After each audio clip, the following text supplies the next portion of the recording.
Hi, my name's Rosa, and today we're going to dive into Win with Buyers, which is a model for representing buyers. So if you like what you see, please subscribe, comment below, and I'll be sure to answer it. And let's dive in. Who in here does not know what the 6 personal perspectives are? And it's okay if you don't. Show your hands. Up, up, up, up. If I was to ask you guys what the first personal perspective is, where would you go to find it? Yeah, it's on the wall. It's on the wall. So the first personal perspective is commit to self-mastery. So what is the 6 personal perspectives? The 6 personal perspectives is the study of human excellence. It is the study of being the greatest human you can be. It's a model, borrowing the best thinking, of how to be the greatest human you can be. So step number 1 is commit to self-mastery. Mastering thyself, how you think, what goes on in here, how you can be the best version of yourself. Because if our mind is not straight, how does everything else fall into play? I mean, we started the paragraph or the chapter with the number 1 thing that top agents need support with or need help with is their mindset. So commit to self-mastery. Know what you're really good at and know what you need help with, and double down on what you're really good at and get help with what you're not good at. Commit to self-mastery. Mastering thyself. Number 2, commit to the 80-20 principle. Commit to the 80-20 principle. The 80-20 principle is simply this: that not all things are equal. That if you spend the majority of your time doing the 20%, the things that give you the greatest return on energy, the greatest return on time, versus what majority of agents do is spend the majority of their time on the things that don't make them money because they're easy. All the things that unproductive agents do all day long. Because there's 5 things that every agent should do 80% of their day. So if you're going to work 40 hours a week, that would mean that for 6 hours a day, you would do these 5 things. If you say, I'm full-time, I am a full-time agent, I work 40 hours, which would mean then for 6 hours, every day you're doing these 5 things. Number 1, you're practicing and role-playing. You are practicing, you're writing out scripts, you're chanting scripts, you're role-playing. You are absolutely spending time learning what to say. Number 2, generating leads, which means you're speaking to people you don't know. You're having one-way communication. We talked about it earlier in our model. It's one-way communication. Number 3, follow-up.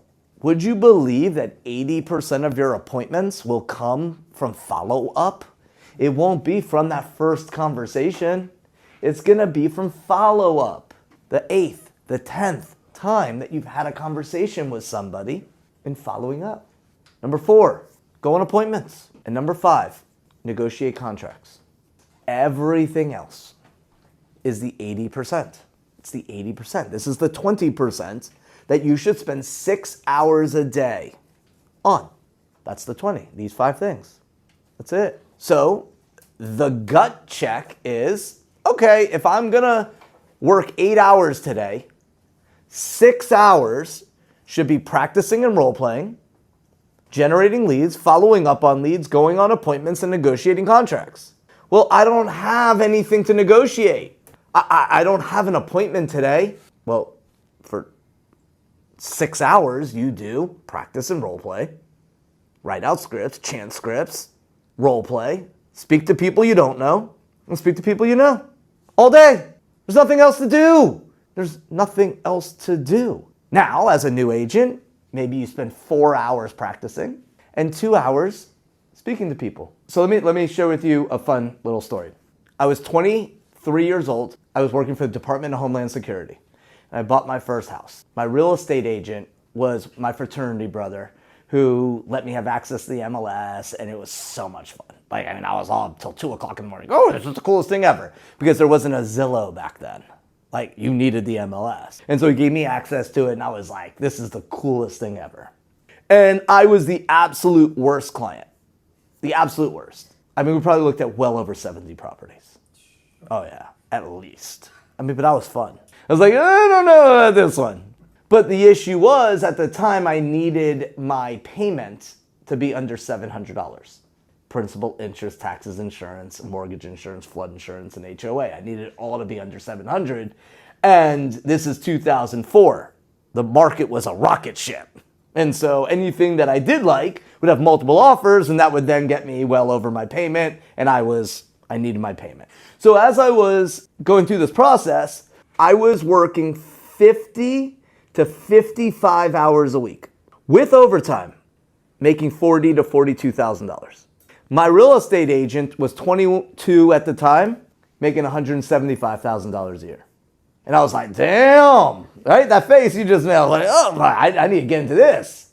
And so I said, how do I get into the business? And he said, why don't you come check out the brokerage and check us out? So I went and checked out the brokerage. And the broker said, so you want to get into real estate? This is what you do. He said, show up tomorrow at 6:30 in the morning. We'll give you the code to come in. Get this VHS tape, put it in the player in the training room, and watch that. And I'll be in by 7:30. So I came in the next day, put it in, watched the video. He came in and he said, now watch these guys make calls. So I watched them all make calls, and he said, all right, tomorrow you're going to do this. And I was like, but I have to work. And he said, well, what time's your shift start? I said, 12:30.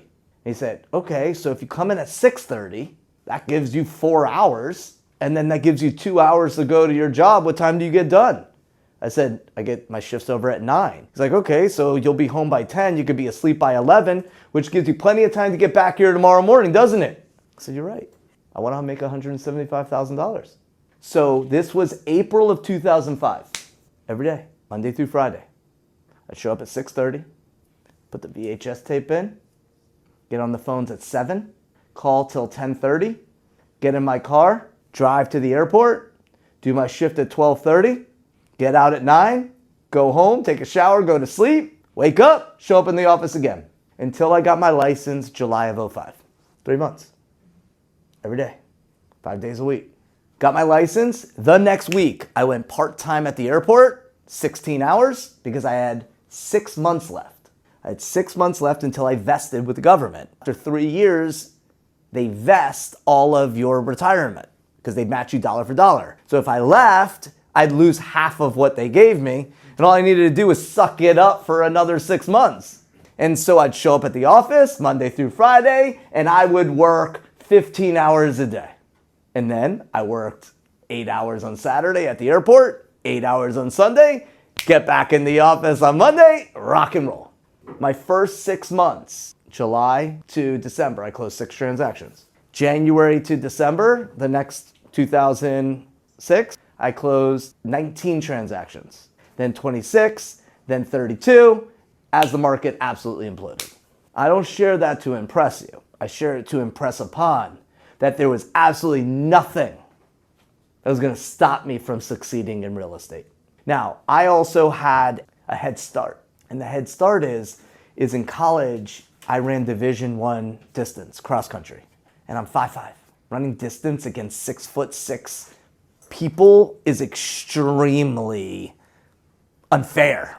And so I had to put in more work than everyone else. So like hard work or like doing things that no one else wanted to do, that's my cheat code. So running and succeeding as an entrepreneur are the exact same thing, because we're corporate athletes. It's what we are. And that's why most people fail, because most people will not do what it takes to succeed. They're like, well, you didn't tell me what to do. You didn't show me. Yeah? I mean, you're sure you don't have any resources whatsoever that you can work till 2 o'clock in the morning and find what you need to find and study, and then, you see what I'm saying? Like, reasons or results. We get to choose. And again, I don't mean that in any, everyone has their own circumstances, but we don't get paid to work here. So what's work? What's work as a real estate agent? You either make money or you don't. We don't get paid to work. So I just want to switch the mindset of what if we work? Yeah, we all get to choose. So that's where the 80-20 principle comes in, is in your limited time, Are you doing the activities that will give you the results? And as someone who might have a part-time job, in my opinion, there's no such thing as a part-time real estate agent. You either sell real estate or you don't. The hours don't matter. Are you growing in the 20% activities, or are you hiding in the 80? Then move from E to P, which is my favorite of the 6. What is from E to P? E is what is easy or entrepreneurial. Easy. What comes easy? Oh man, I can close 12 transactions. Oh, that's easy. Boom. Closing 12. The reality is everybody has a ceiling of achievement. Some are higher than others, but everyone has a ceiling of achievement. Now, the beautiful part of this ceiling is that it's a glass ceiling, which means it can break. We stay in our E, what is easy, what is entrepreneurial, and we hit it. And we go, oh, this is tough. Oh man, nobody wants to talk to me. This is hard. Maybe I'll sleep in tomorrow. Maybe I'll just go get a real job. And we then go, I don't know if I could do this. This is a bit frustrating. You know what? I'll just go quit. Move from E to P is then we hit it and we go, wait, what I'm doing isn't working. Buyers don't want to work with me. They won't sign an agreement. I should take a class called Win with Buyers, which is now going to help me learn new models, have new systems, and now I could break through that glass ceiling and be in a new space of being entrepreneurial. The beautiful part of breaking through that glass ceiling, this ceiling now becomes our floor. And then we hit a new ceiling and we have to learn new models. We have to hire a coach. We have to take a class. We have to ask great questions and study and build systems around it, because then we're going to hit our next ceiling. But every ceiling can be broken with models, systems, and tools. And today, we're going to be breaking through glass ceilings using models, systems, and tools. Number 4 is make learning based the foundation of your action plan. I'll tell you what the opposite of this is. Yeah, I know that. No, you don't have to. I know it. I know it all. No, I got it. That's the opposite of make learning based the foundation of your action plan. Make learning based. Learn for doing sake.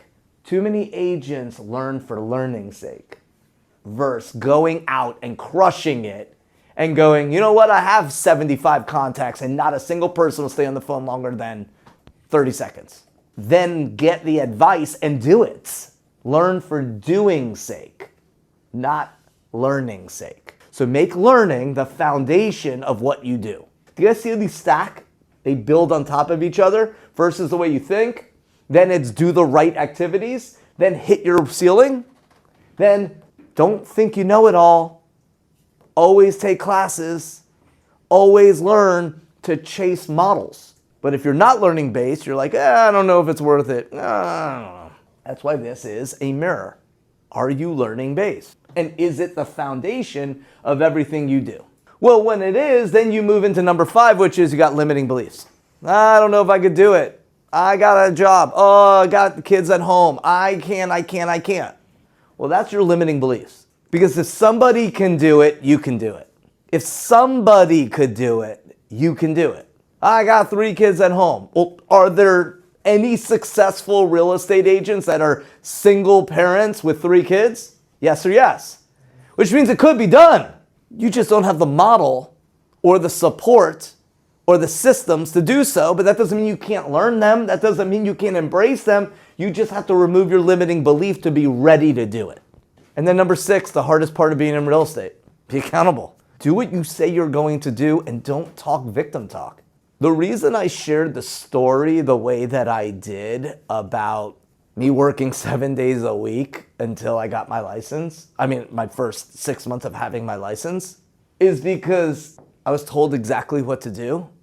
And he was like, if you do this, you're going to make it. I was in the business 2.5 years. And I found out that not everybody calls for 4 hours a day. I was in the business for 2.5 years. And then I found out that I'm the only one on the phone 4 hours a day generating business. Because the company I was with, that's all we did all day long. And we all closed a shit ton of business. But that's all we were, like, I didn't know any different. That's all I knew. I didn't go interview a bunch of companies. I was told you show up and do this, and I was like, okay. And I was accountable. I did exactly what they said. I was literally sitting with the script when I was working at my original job, with a script with an O-ring, and literally just going, click, because that's what I was told to do. If they say this, you say this. So I literally go and say, hey, say this, and I would read it. And I go to the other person, say this, and I'd read it.